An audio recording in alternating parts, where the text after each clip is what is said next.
که دولت په ډیرو ټوکو زیاتېدلی میراوس به د تنګي د کلي خان و. کامیډي او طنز و مزاح د ادب یو جلا صنف دی. میراوس چې اصل نوم یې حیات دی، د پلار نوم یې نور احمد عرف مولا و.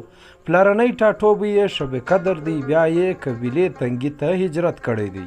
پیدایش یې په کال 1955 کښې سوی دی.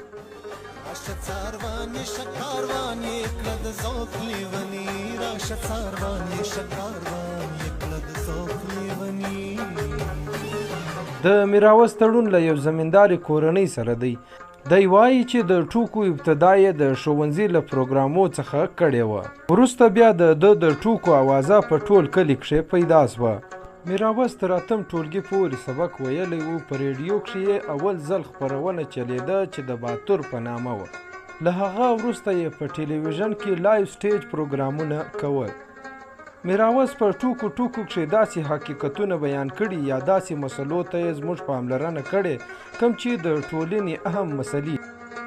میراوس د پښتنو په هکله وایي چې نوره دنیا اول سوچ کوي بیا کار، خو پښتون اول کار وکړي له هغه وروسته بیا سوچ پر کوي. میراوس په خپل ژوند کښې د نشهیي موادو خلاف هم ډیر مهم چلولی. ډیر خلک یې له خپلو ټوکو له لارې له دې افت څخه ژغورلي او خواطورې کړي دي. د میراوس 3 کتابونه چاپ شوي چې یو دی حقیقت په ټوکو کښې، رښتیا په ټوکو کښې او خاندې به نه.